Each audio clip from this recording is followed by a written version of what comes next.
This is a video about my new Audi e-Tron GT. I've had it for about 2 weeks and I thought you'd be interested to know the things that I like about it and the things that I don't like about it. There are a couple of things that annoy me about it. There's quite a lot of things I do like about it as well. So if you're thinking of getting an electric car and you want something that's pretty cool, the e-Tron GT is definitely worth thinking about. I hope you find this video useful.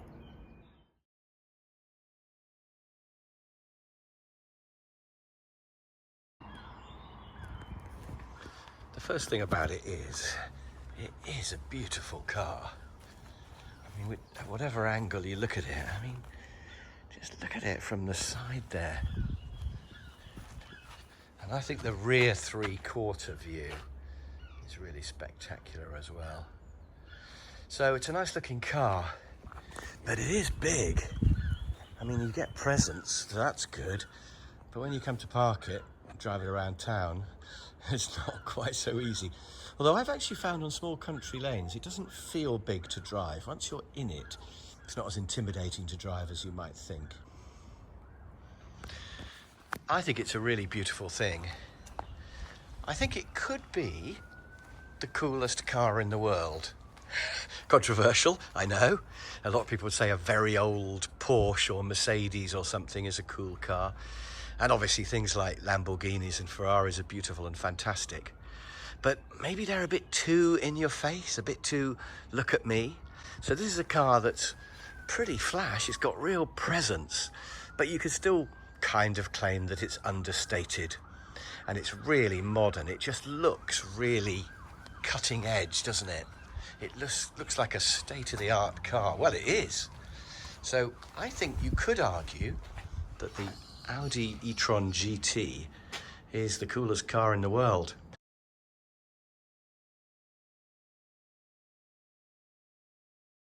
Anyway, let's get on with my review of things I like and things I don't like about it. Hope you find it useful. Other things that I really like about this car, obviously there's the power. It's really fast. It's 0 to 60 in about 3.5 seconds, which I think is the same as a Ferrari, something like that. I mean, it's ridiculous. You wouldn't want it to be any faster. But I like the way it delivers the power. So in a Tesla, you have to change from normal mode to fast mode, which is not that easy anyway. And fast mode is just brutal. Whereas with this, you put your foot down and it just gradually goes faster and faster and faster. So there's no switch over into brutal mode. It's just a nice graduated, the harder you put your foot down, the faster it accelerates. So the gradual power is really nice. And it's really good to be able to just nip ahead. When there's a bit of a gap between you and the car ahead, perhaps you've been delayed by somebody pulling out or something, you can catch back up with the traffic so easily with that effortless power. Another thing that's really good is the chassis. It has quite big wheels, but it has an air suspension system in it. So the chassis is nice because it's quite soft, but also on the corners it feels like it really grips. Obviously it's a pretty heavy car. I think it weighs a couple of tons. But the chassis feels really nice. When you go over bumpy roads, you can feel the road, but it doesn't feel rough at all. It feels smooth, but not too smooth. I was worried it might be a bit too soft. Used to a BMW, I like a harder ride, but I think the chassis is really spot on with this Audi. Something else that's interesting, it has rear wheel steering, and you can't really see it even if you turn the wheel as much as you can. In fact, I'm going to do that now. Even if you put the wheels on full lock, you can't really see the rear wheel steering. Maybe you can slightly. But anyway, it makes a big difference when you do a U-turn. You can almost do a U-turn just in an ordinary road. So here's a quiet, deserted bit of road. I'm just going to show you the turning circle. Let's see what you think of this. I'm just going to go left slightly, then maximum lock. And you can see it gets all the way around very easily. Its turning circle is far better than my 4 Series BMW because of that rear wheel steering. It really makes a difference.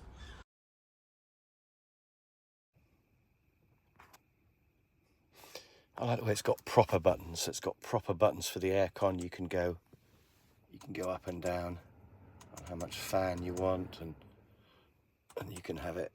You can put it on eco and maximum and things like that. Fiddle with the temperature. So it's nice to have proper buttons for those. It's got proper buttons for the seats, and it has a real volume control that you can use physically just by rotating the volume like on an old iPod. Really nice. In fact, one of the really cool things, it's got heated seats, but it's also got cooling seats. So if you press this, you actually get cold air coming through the little tiny holes in the seats on the back and the bit you're sitting on. It's really nice. So that's a fun thing on a hot day. Something rather odd about the aircon is that you can have windscreen, face and feet, just feet, windscreen and feet. But you can't have windscreen and face, which oddly enough is the one thing I would like.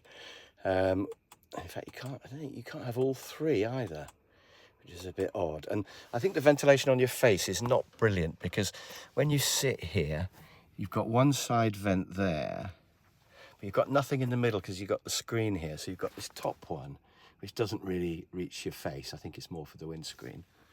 And then you've got these ones which are right down here. So when you're driving, your arm's in the way, so you don't really get those on your face. So blowing on your face is quite hard to get, and that is a slight problem. What I used to have on my previous car, I would have this one from the passenger side blowing quite cold onto my face, and I'd have this one warm on my feet. So in the winter, I can have warm feet and air on my face. But with this, you can't do that, because although you've got different temperatures on the two sides, you've only got one direction setting. So you can't put this one up on your face and then this one down on your feet. You've only got one direction setting for the whole thing. And that actually does annoy me a bit. It sounds very fussy, but it does annoy me. See, here I am in my old Beamer, my 435, and you can see that this one, you can have any combination you like, and I would usually have that just on face. And then this one over here, you can also have any combination you like. So this one I would usually have it warm on my feet. So the two people can have absolutely different whatever they like, but you don't have that ability in the e-Tron.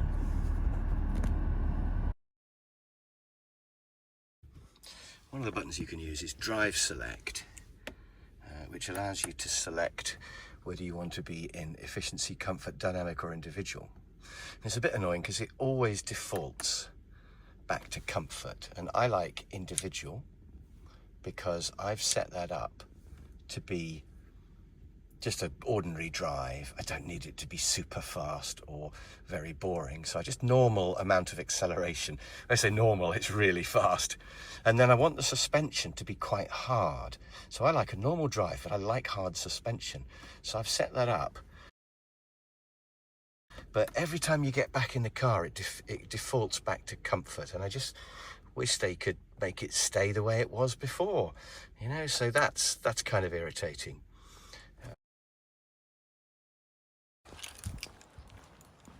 So what you really want in a boot is this. That's what we really want. So what do we get with the e-Tron? We just get this. It's not bad, it goes back. You can see it goes back quite a long way in there. But still, it is a bit of a letterbox. It's deep enough. Put this case in, you can see that it does fit. But I just wish they'd made it like that.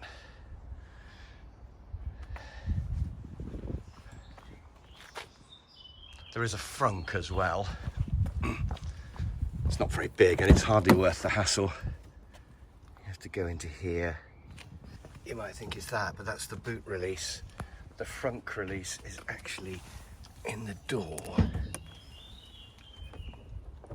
Let's see how big the frunk is. tiny little red lever. You have to pull the red lever across and then you can open up the frunk. And you can see it's not bad. It's enough to take one case. And that's it really. Or you could leave your charging wire in there. I actually keep my charging wire underneath the bottom of the boot. So that's quite nice. That doesn't interfere at all with the operating of the boot.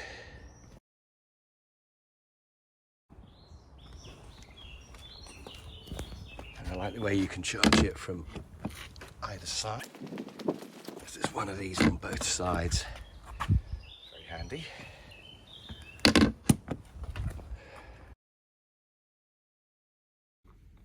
Something that I do like is if you go into reverse, it immediately pulls up this, so you can see that you've got the classic rear view camera of where you're going to go, which is really good actually. But you also get an above view, which is really nice.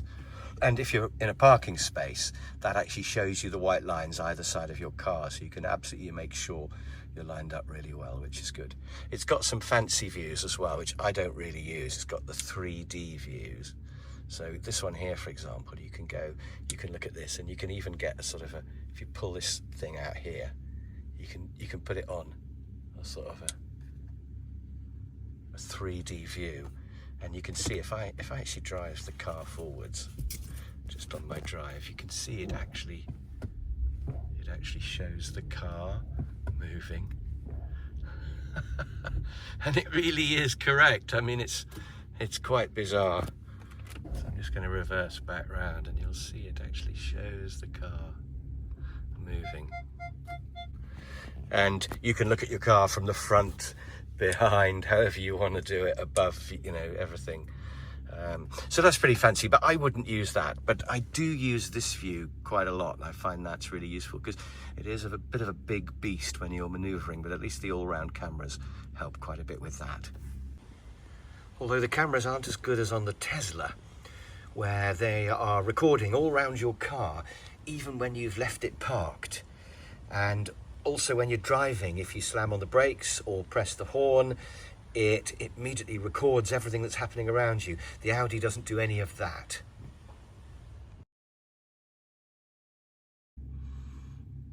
Something I've noticed compared to driving the Tesla is that the braking, which puts the energy back into the battery, on the Tesla, if you take your foot off, regenerative braking, the car slows down a lot. And I think you can set how much regen you have.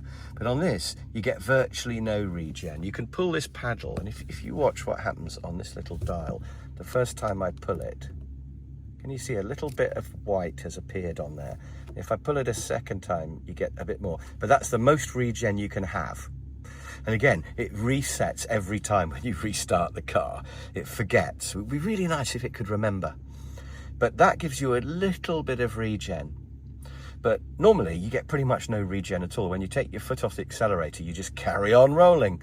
And that's a bit of a shock when if you're used to driving a Tesla, you almost go into the back end of somebody else. Once you get used to it, it's fine. And at first I thought maybe that was just inefficient, but I think it's probably okay, because I think when you press the brake and you do slow down, I think the energy goes regen back into the batteries when you're using the brake, unless you're using the brake really savagely, of course, and then you are actually just wasting electricity. In fact, it definitely does regen when you press the brake pedal, because here I am braking quite hard and you can see it goes into the green. Look, there it is going into the green as it takes the electricity back out. But if you like to drive with lots of regen, then this is not the car for you. Personally, I don't. I like it to feel more like a petrol car, so I'm fine with it. So a friend of mine who's got a Tesla says that it promises 330 and it actually gives him 280. That's a Tesla 3. So if it's really giving you 280, that's not that different to this car that says 270 and does actually give you 270. I've measured how many miles I've gone, and I've measured how much this number reduces. and it appears to be spot on. And that's with me driving it pretty fiercely. I'm putting my foot down quite a bit, I'm braking quite a bit, I'm quite a pushy, annoying driver, and yet I seem to get the miles that it promises me. So that is really impressive and just really nice as well, because you don't have to factor that out. You can actually just see how far you really can go. Another feature that I think is quite cool, you probably can get on the Tesla, if you pinch the map and just make the map smaller and smaller, you can see it's putting this blue border. You can see it's telling me how far I can go with the range that I've got. So I've got 269 miles on here, and you can see that's telling me I can get to Manchester. And I can easily get, you know, right across to East Anglia and Birmingham, starting down here in Poole where I live. That's pretty good range. Now obviously I can't get back from Manchester. I have to charge up overnight or charge up while I'm there. And charging up from your house takes all night, but it's pretty much done in one night. But obviously if you go to a supercharger somewhere, you can do it in an hour. But that's an impressive range, isn't it? I mean, that's good enough for me. People say electric cars don't have very good range, but mostly I'm just doing small trips around, maybe going as far as Winchester, sort of 50 miles or whatever. So you can easily do that with 269, but that's how far you can get with a full tank, as it were.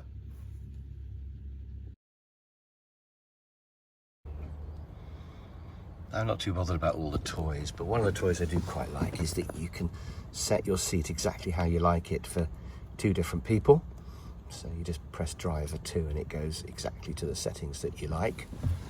And it has some sort of night vision thing so that it can use infrared to detect deer that are lurking in the hedge as you drive down those country lanes. Again, I haven't tried that. And the other fancy thing it's got is it's got those pixel headlights so that you don't have to dip when there's an oncoming car. It just switches off the pixels that point directly at the car, so it still illuminates all around the oncoming car, so you can see everything, but you're not dazzling them. And I haven't really experimented with that. I think it's probably in some automatic setting. It's probably already doing it. It's a difficult one to experiment with though, because you have to dazzle people, and to be honest, I haven't driven at night yet. I've only had this car a couple of weeks, but I'm sure it works and I'm sure it's brilliant. It has all the fancy stuff in the Vorsprung. It has adaptive cruise control as well, so you can set the distance you want to be behind the car in front, and then it'll just follow them, which is pretty nice when you're on a boring motorway. The other thing I haven't had time to try yet is park assist, because the car will actually park itself, and you just drive past the parking space, pulling the lever across so the car knows you want to park on the left or right hand side, and it scans the size of the space, and then when you reverse it automatically just steers perfectly into the space, apparently, but I haven't tried that yet. I haven't really bought this car for the gadgets, but if you're into gadgets, then this could be the car for you.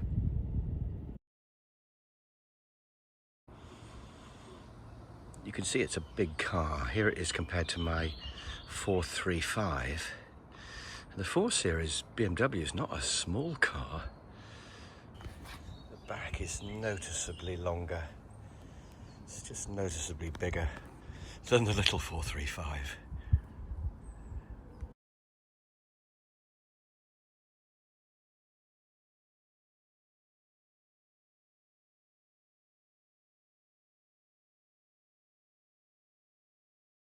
Something about electric cars in general that I hadn't really thought about is that you get two apps. You get an Audi app and then you get a charger app. So the charger on the side of the house has its own app which you can set for when the charging switches on and switches off. So mine switches on at midnight because that's when the electricity is cheaper. And it tells me that the car is completely charged. And then the Audi app knows all about the car, and that tells me how many miles I've got left and how the charging's getting on and when it thinks the charging will be finished. And then it tells me that the car is charged. So you have to deal with two apps rather than one, which I can see why it's bound to be like that, but it is slightly annoying. So that's my review of the e-Tron GT, the things that I like and the things that I don't like. And I hope you at least consider test driving one and maybe end up getting one, because it is a really good car.